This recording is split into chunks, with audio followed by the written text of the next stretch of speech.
Hey, Gigi, how are you? Hi, Nikki. I'm doing wonderful. Well, I'm hold on. Let me ask good. you how How you are were. you? Oh, Yeah. hi. Hi.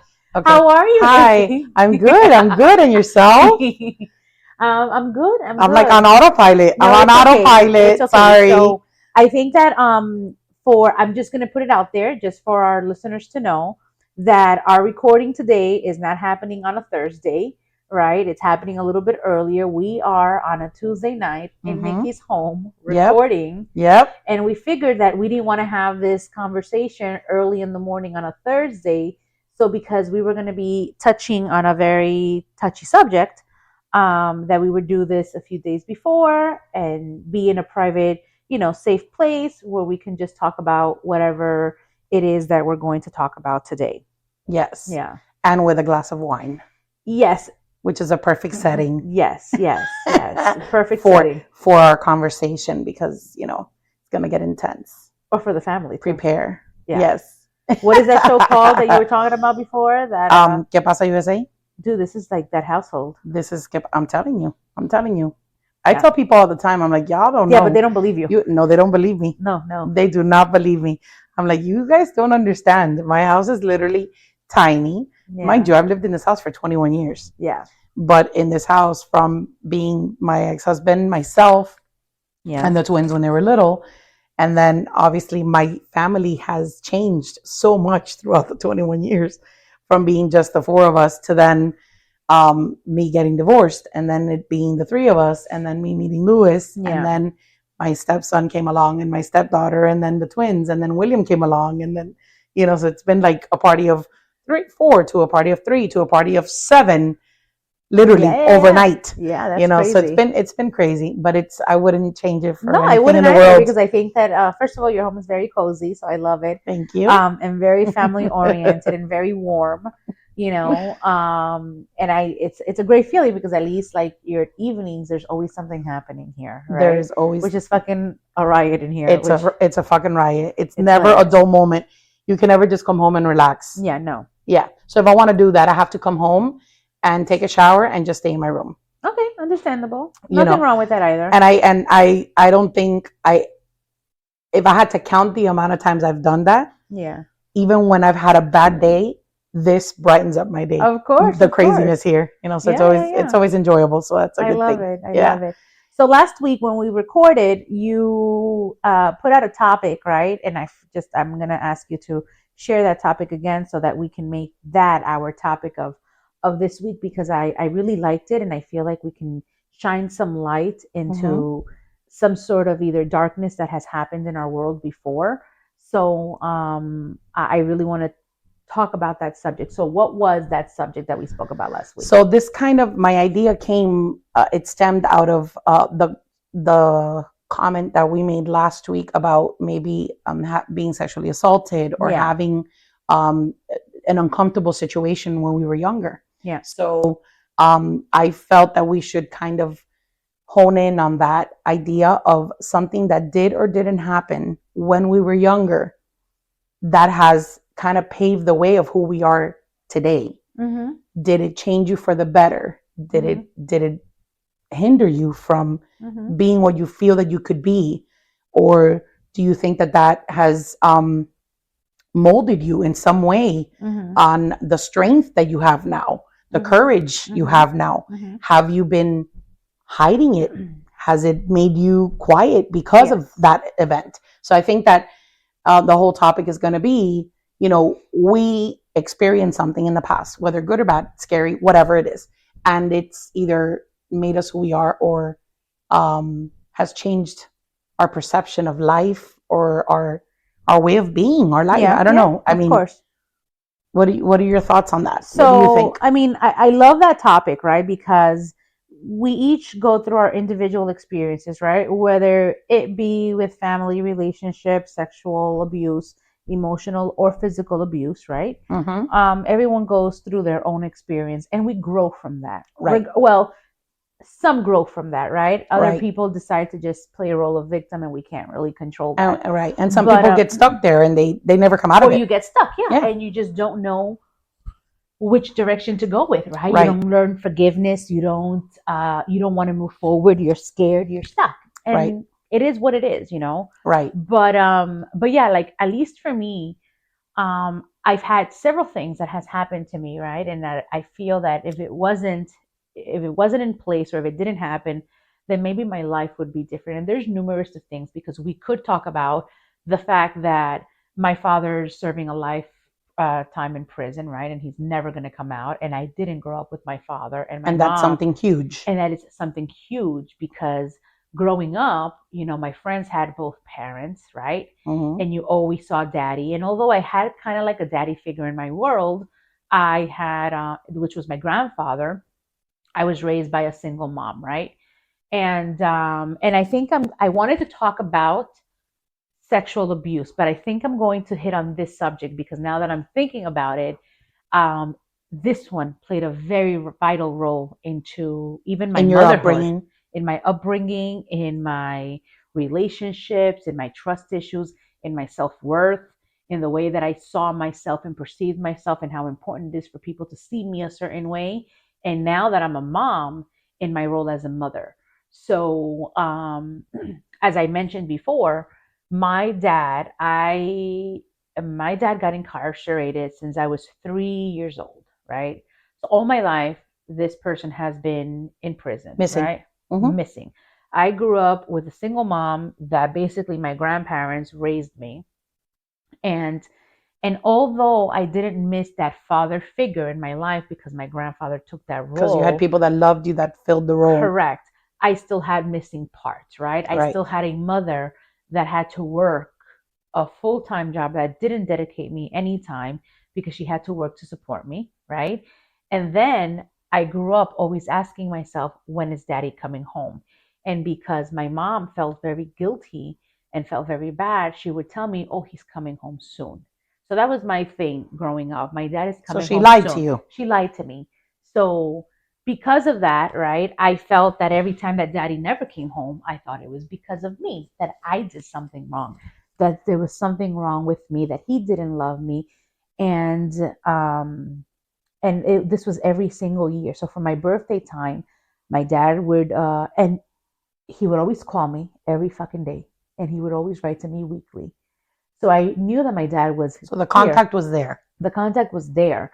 But when I would talk to him, he would tell me, oh, te amo chula, I miss you, I can't wait to see you, and soon daddy's going to be there with you for your birthday.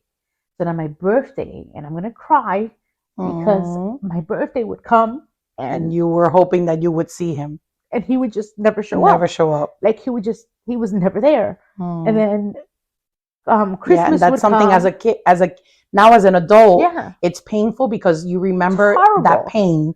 But It's as a horrible. child, Yeah. that's heartbreaking. You're Of course. waiting, and then when that time doesn't show up, you think that there's something wrong with you, that it's you, Or that that you're you the caused it. problem, or that you caused it. So I grew up from my childhood, since I was 4 years old, talking to this man, writing to him, and waiting for him to come home. And all that needed to be done at that point was real communication with me, Of and my course. mom letting me know, listen, honey, your dad is in prison, not because he did something wrong, because now you have to identify what's good and wrong, right? Right, And what may right. be wrong for you may not be something that's going to cause you to be in life in prison, Of right? course. But your dad did something that he was not supposed to do, that was illegal, and therefore he's paying the consequences, right? And and that's why he's in jail, and that's why he's not here with you, and that's why you have a wonderful, beautiful, loving family that's here with you. Right. So now, moving forward, all of these years, what happens? I don't get attached, right? Because I feel like, oh well, if I find a good person, then the universe is just going to take him away from me, and because I'm not worthy. I'm not worthy of having something Yeah, amazing or your great. brain does that. Yeah. Mm-hmm. And then for me, it was like, okay, so relationships I was shitty at, I didn't commit because I'm not going to commit, because then you're going to leave and then my heart is going to be broken. So then what am I going to do? I'm going to sabotage my own relationships, and I'm going to leave, and I'm going to be the runner because you're not going to leave me, you know? Right. Or You wanted to have the upper hand. I want to have the upper hand. Mm-hmm. Or I would date married people. I am like, I'm not committing to you.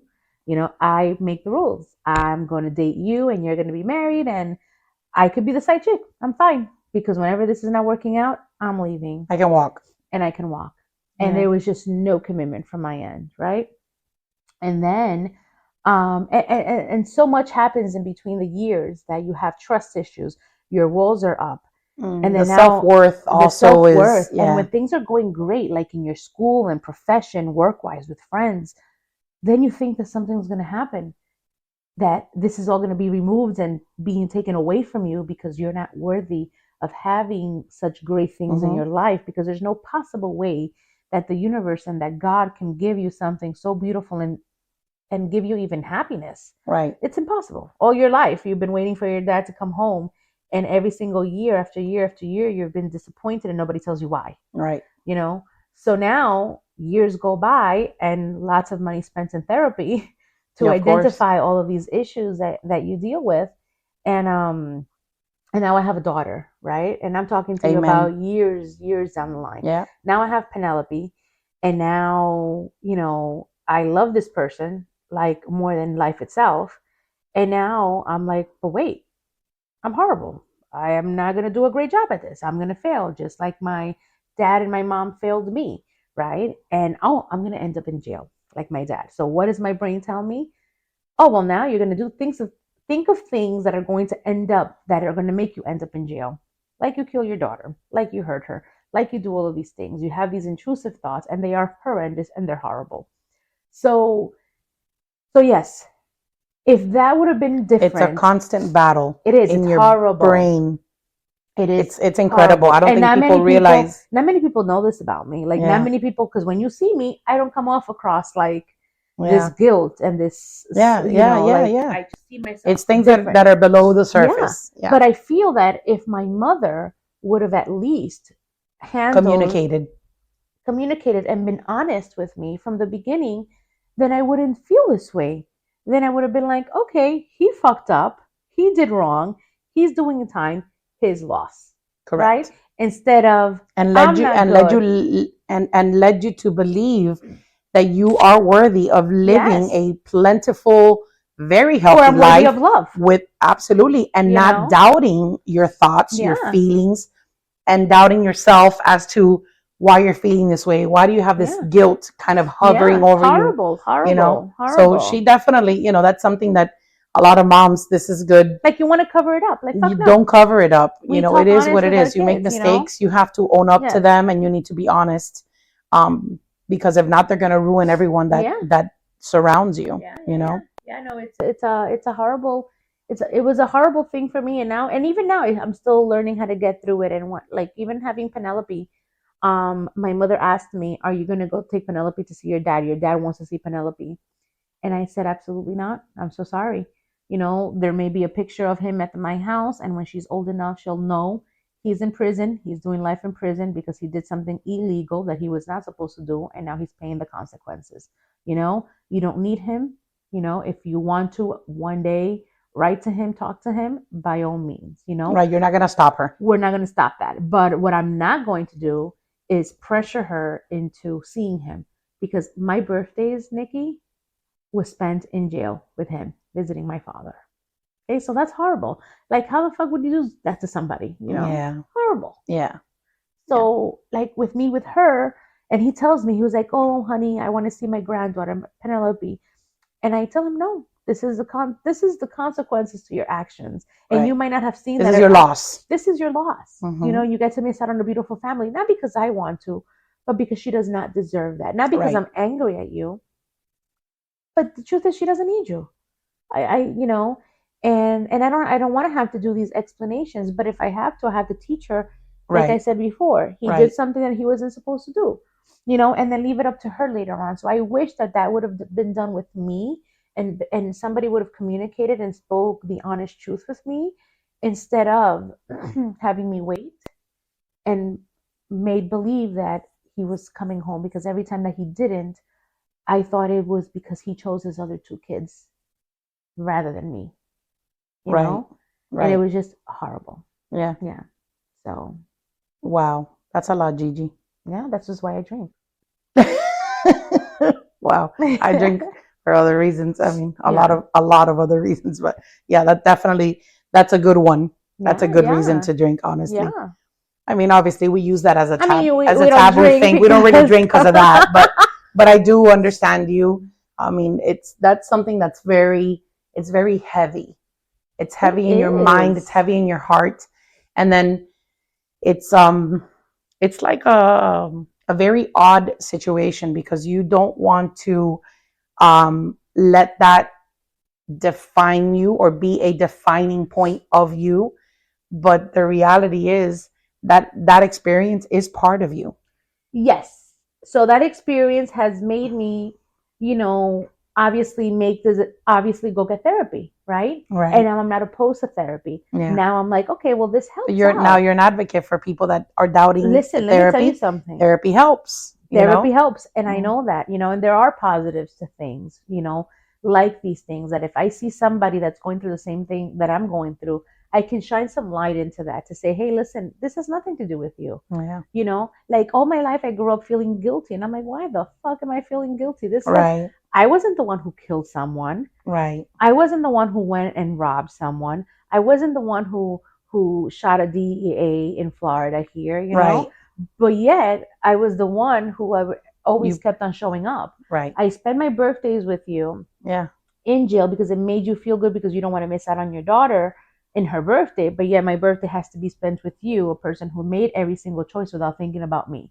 Like, Right. that didn't make You sense. had the choice, but you made the wrong one. Correct. So I had to learn, believe it or not, I had to go, and one of the therapists that I had at that point was a therapist who specialized in working with criminals and learning survival of the fittest.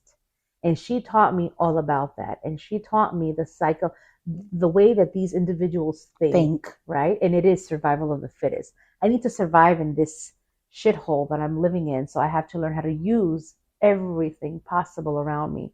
And now I realize that, no, not anymore. I stopped supporting him. I started working to support him, to take care of him. I put him through fucking Bible school, and he got his master's degree in theology, and I paid for all of that. So there's a While he lot of was in things. prison. Yeah.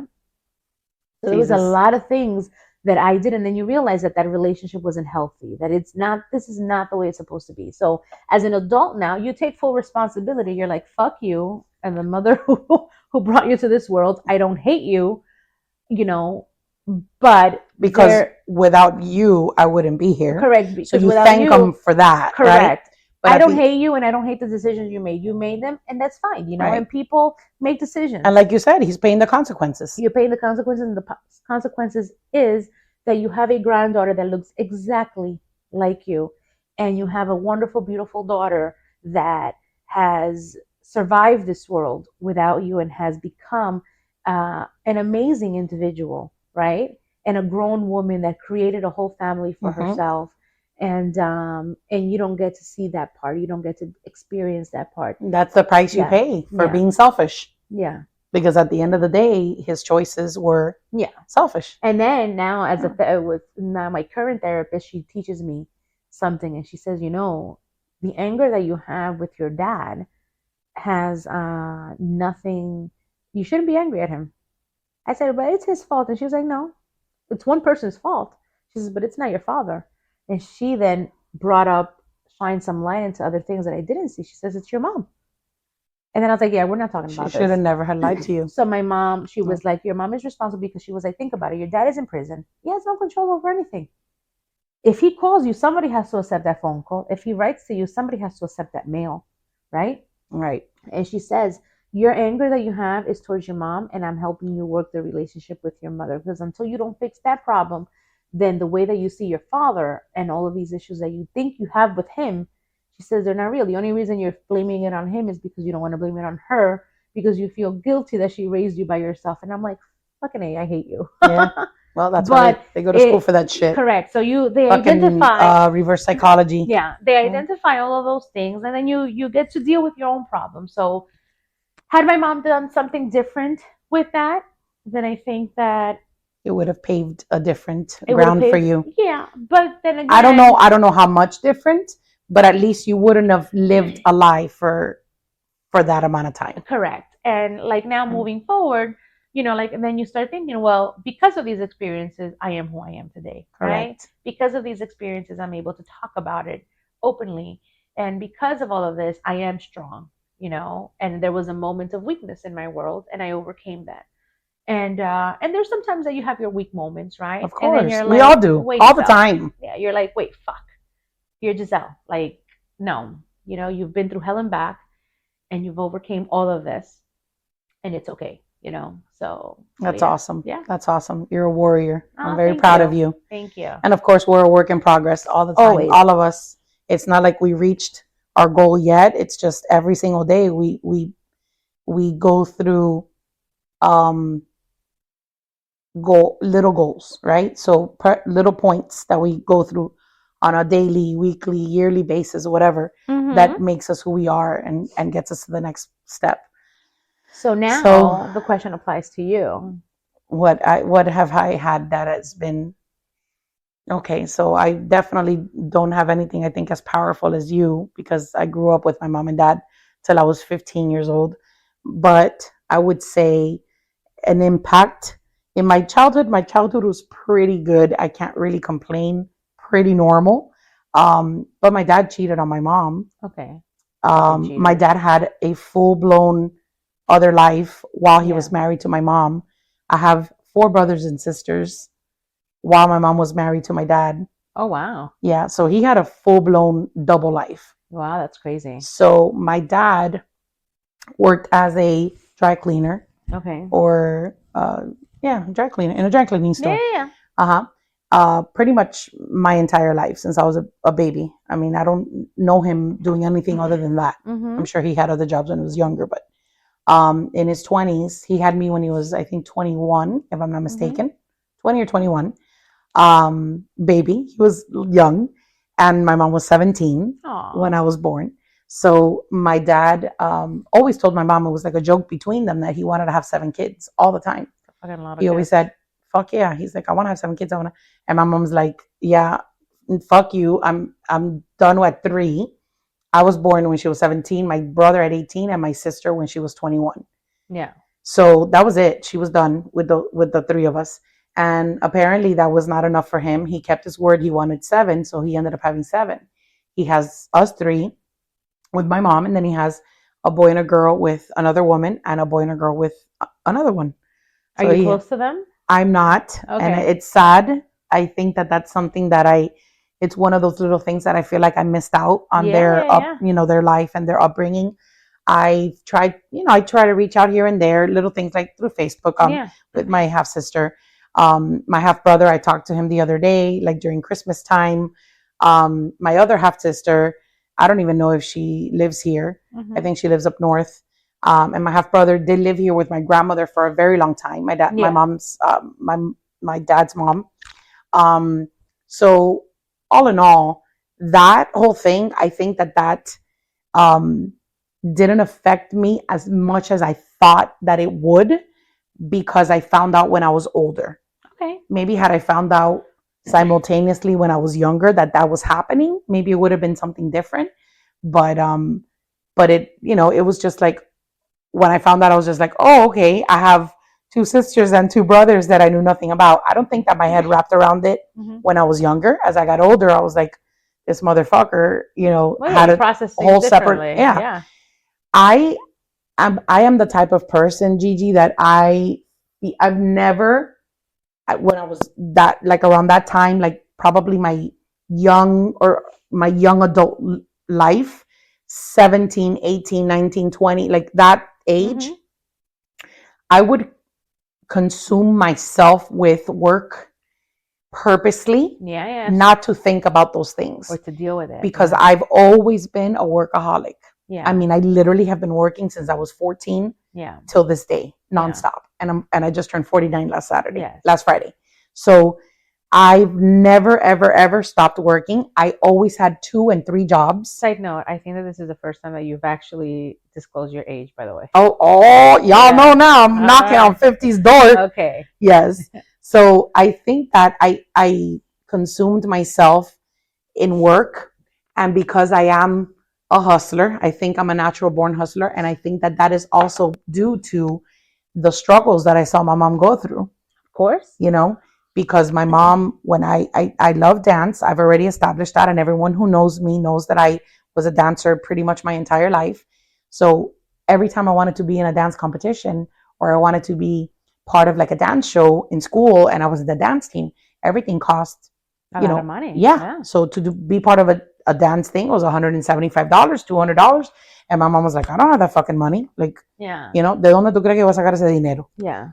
And then I would say, well, that means that I got to work harder to get this money. Yeah. Yeah. So I just went and got another job. Yeah. So it was just like that. To me, it was second nature.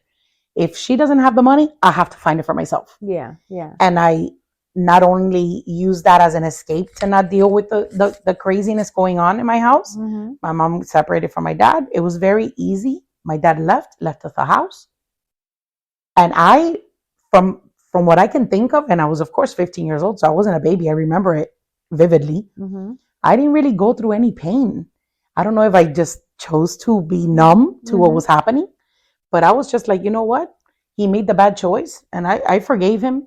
I'm a very forgiving person. Yeah. Like, I let people fuck me, and I just turn around and smile back at them the week Are later. you still like that now? I think so. Yeah, no, that's not me. Yeah, No. I am. Like I think I've realized that I am very forgiving. No, I forgive. Too forgiving, actually. I forgive, and if you ever hurt me, I'll forgive you, no problem. But our relationship is not going to be the same. Yeah. You know, it's just not happening. I guess that now, because I'm older, it is slightly different. Yeah. Like, I put my walls up to a certain extent. Yeah. Right? So that I don't end up getting hurt again, right? Of Or course. used, or misled, or Yeah. whatever. So back to the story. So kind of fast forward. I was in my 20s when I remember one time my dad asked me to go to his house or something to that effect to meet the kids, all of them. They were all going to be there, the four of them. Oh, wow. And I was the only one that wanted to go. My brother and my sister didn't want to go. And so I was there. I met everybody, and I was just like, you know, happy-go-lucky, hi, smiling and hugging. And at the end of the day, when I got back home, my mom was heartbroken. And I was hurt about the fact that my mom was hurt. But I liked the fact that I met my brothers and sisters. Of course. Because I'm kind of like teeter-totter, right? I'm in the middle. And I am, like, again, I am a forgiving soul. I feel that I forgive way too much more than what I should. Yeah. And then when I was younger, I forgave to the point where I felt that I would end up getting hurt again. Yeah. Right. Yeah. So obviously, the older I've gotten, I think that the walls have, I've created more strength to not let those people hurt me again. Mm-hmm. So I'm a little bit more guarded. But at the end of the day, I think I'm just gullible when it comes to people. I love people. Me too. Yeah. But the thing is that being the peacemaker and making sure everyone's happy all the time doesn't always win anything. No. And I feel that, I was having this conversation the other day with my cousin, and I'm like, I feel that I'm always a peacemaker, but it takes so much work now to be the peacemaker. Like, before, it was easier. And doesn't it take like energy out of you? Yes, it does. Like, you're like, holy shit. Oh my God. Like, why is this so hard to make everybody be peaceful and be happy? I think that this could be a subject for boundaries too, because you have to set those boundaries. I agree 100% with what we were talking about before, our other topics. But so I think that that's kind of, I don't know if that paved me to be a different way now, or made me stronger.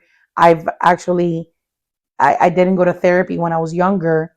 I started going to therapy after I divorced my ex with the twins by myself and all that. I did therapy for just probably about a year, but then I ended up having to go back to therapy because my son needed therapy. So I needed it for him. So we would do like family therapy sessions and then his individual therapy as well. And I think that the therapy, honestly, it helped me cope with my feelings. But did it help me change the way that my perception, or the way that I am now? I don't think so. I don't know if I didn't give it time to help me in that way, maybe. But I do believe that therapy does work. It does. Honestly, always talking, to someone that doesn't know you on that level, and you can open up to them and tell them everything and anything. It gives them it gives you a different perspective of the whole situation, right? And the wonderful part about it is that they give you the tools to be able to work through it, right? So it's not really about let's go back and change the past, because right, that cannot be done, that, right? But you can still work on yourself, and we can still work on our inner child, because what happens is that at the end of the day, when all of these things happen to us, our inner child is hurt, right? And our inner child, everyone has this inner child, and this is my belief system, that we all have this inner child that's hurting because we never worked through our stuff, right? Through our bullshit of life. It's unsolved and it's business. a generational thing, unsolved business, but probably things that have not even been caused by us. That's caused by our family, by culture, by external stuff. So now we have to learn how to go back to that inner child and say, hey, we're going to fix you up by fixing me up, and being able to learn and being able to accept these things that happen, and now have the tools to overcome whatever it is that I'm feeling. And at least for me, that's what I've learned, that's really what I've learned. But in your case, yeah, you are like this sweetie patootie, right? I didn't know about this forgiving side, because I'm like, listen, you do me wrong, I'll forgive you, but you're not stepping foot in my house. But that's also I'm an asshole. I'm an asshole when it comes to that. Like, I forgive. I think I forgive way too much. I do. So, but I think that's the Aquarius in me. The Aquarians are. That's I'm an Aquarius. No, that's no. But look, it's funny because both my stepson is Aquarius, his girlfriend's Aquarius, William's Aquarius. There's so many Aquarians in this house, and we're all opposite. And the funny thing is, I have other friends that are Aquarius, or family members that have Aquarius. They are Aquarius, and they're not like me. They're not like me at all. My grandmother was Aquarius, and tough little fucking cookie. Like, you stepped her wrong, she'll be like, I will cut you, type of attitude. You see? Yes. But I am like that, though. I'm strong, but when it comes to the forgiving piece, I don't know if it's, again, it could be things from the past that have brought this weakness in me forgiving, or me accepting the blows differently. I don't know. So do you think about it that maybe do you feel, and just and not to expand on it, but do you feel that if you don't forgive these individuals, what would happen if you don't forgive them? Does that ever occur in your mind? Like, am I going to be responsible that if I don't forgive these individuals, something is going to happen, and I'm going to have that guilt inside of me? Maybe. So this is why I forgive them, because en el día de mañana, si se mueren, I'm just saying, que no se mueran, no, pero yes, si I know what you mean. I know that I am clear with my mind. I forgive them. I know exactly, or whatever. I know exactly what you mean, but I do feel what you just said hit the nail on the nose. Hit the nose on the nail. I don't know where the nail on the nose, or whatever the fuck hits what. Bottom line, I do feel that in life, I have forgiven, because the consequences of me not forgiving are going to be more hurtful to me. Yes. So I am the bigger person, and I forgive. Yeah. And I choose to forgive. Yeah. And be the stronger person. Yeah. So there has been, other occasions. We cannot get into that because we'll have a 2.5 hour podcast. But we can continue. This could be TBD. Or TBC, or CBD, or CBD, or THC, or whatever the fuck. Oh my god! Yeah, to go into that, we can continue. There's definitely other. I'm sure you have other situations in your life that have paved things differently for you. Oh, I have. Yes. Yeah, and so do I. I think we have tons. Yeah. Yeah. But yeah. So at the end of the day, I think that taboo, what doesn't kill you makes you stronger. And you learn from your mistakes. I don't like that saying. No, I don't. What doesn't kill you make you stronger. I'm like, no fucking shit. It fucking takes you to therapy. It either makes, you're either popping pills, you become an alcoholic, you do all of these other things. Yeah, I guess. I mean, so, I guess that is going to be something that it depends on the person. What doesn't kill you gets you fucked up. There you go. What doesn't kill you gets you fucked up. But that's better. It is on you not to play that victim role. It is on you to say that, you know what, God? And to be above it. Yes, this has been tough, and I am on ground zero right now, and I can't take it anymore, and I am done. but I am so tired of feeling this way that I want better. Yeah. Right. And it is up to you to do the work, because doing the work is so hard. I know. Doing the work is harder, and feeling the feelings is hard in comparison to just saying, fuck it, let's put it on the side, and I don't have time to take care of this. Yeah. And I'm just going to play this victim role, and that's it. Yeah. So I don't necessarily believe that what doesn't kill you makes you stronger. I think that what doesn't kill you, you end up fucking fucked up, but then you realize, holy shit, I have a lot of work to do, and I think that is going to fit. It's not one size fits all. Like, does that make sense? Yeah, it does. Like, I like what doesn't kill you makes you more aware. Yeah. And you're aware of everything. Like, I'm aware of my surroundings. I'm aware of my feelings. I'm aware of who I am. I'm aware of how I can do certain things a certain way. And if you ask me why I am the way I am, I can pinpoint them and nail them out for you. Yeah. And I can tell you all of my fucking red flags, and I can tell you what my fucked up shits are. Right. But that's because I feel that didn't kill me. Exactly. They didn't fucking kill you. I think that in life, we learn from every single experience that we have, bad or good. And I think that those things teach us to appreciate who we are today. Correct. At the end of the day, we all have good experiences, bad experiences, not so great, not so bad. Yeah. They're all over the place, right? Yeah. But they paved the way to who we have become. Of course. It is our job now to be the heroes to who we are meant to be. Correct. Right? Correct, yes. So, do we want my tío Ñoño, Tati's husband, always says everybody has a nickname? Everybody has a fucking nickname. Shit. Tati, Ñoño, Toto, Chichi, Lala, Lili, Gigi, Lulu, Pupu, everybody. We all have nicknames. All right. Listen, Ñoño says, hay una vida. Remind me who Ñoño is. Ñoño is Tati's husband. Ñoño is I think you've met him. He's the one with the white hair and the blue eyes. He's Chichi's stepfather. Yes. Yes, okay. You've met him at some point. Yeah. Anyway, he always says, hay una vida mejor que esta. No, debe de haber, coño. Pero es más cara. So, yo me quedo en esta. He always says that. And it's so cute because I always tell him, you know what, Ñoño, you're right. There might be a life that's better than this, but it costs more money.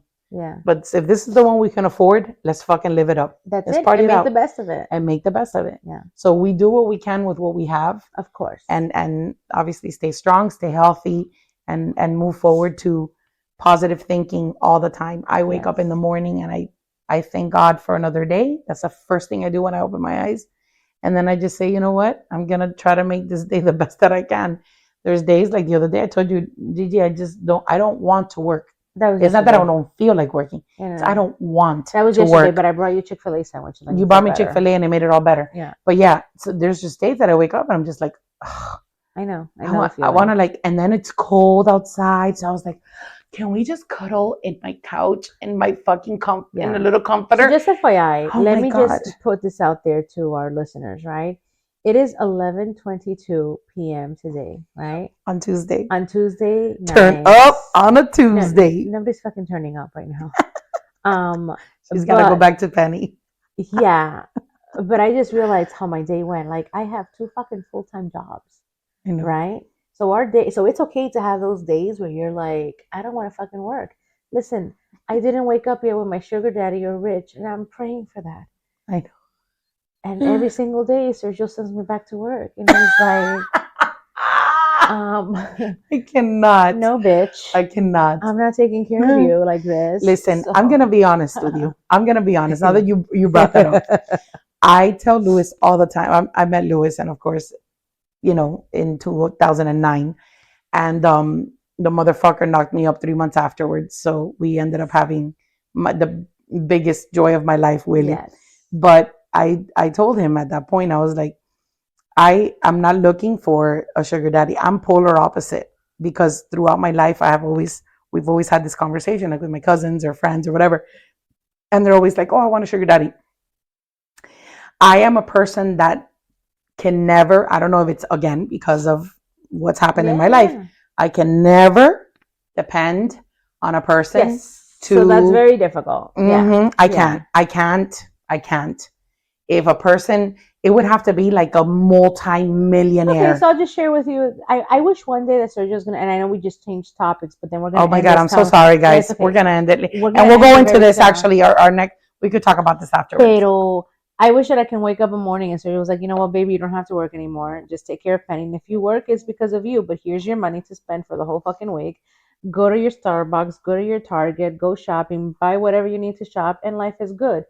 You know, but you know, I have a good man at home, so just I'll be grateful. There you go. Yes, be grateful. Yeah. No, I don't. I can't. I think my sanity needs. I need to be on the go all the time because I would have anxiety, maybe I don't know. I just I'm not cut out that way. But we're all different. We're all different. No, I don't. No? Okay, no. I'd rather drink. Blink. You cannot drink and drink pills. That's Yes, not a good I thing. do it. Oh my God, no. Yes. You I just can't. blink whenever you need it. Just.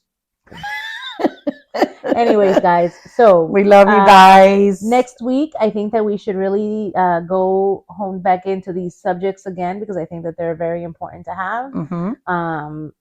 Because they're just that important to have. There you go. Yes. So we'll continue this subject next week, and it'll be interesting because it allows you guys also to just see us as regular individuals, just like yourself, going through some bullshit, our past shit. You know, with fucking family, our family, our kids, our PTS, and all of the bullshit that all the bullshit that comes with it. Yes. But we're here. We're two women that are strong and fighting every day to move forward. And I think that remember in our first podcast that we did for 2024, I believe I told you I wanted to be more intentional, more raw, more like out there with my feelings and bringing that vulnerability into play. So this is it. Especially to our show and our listeners. This is what it's all about. Have a great evening, guys. We love you. See you next time. All right. Bye, guys. Bye.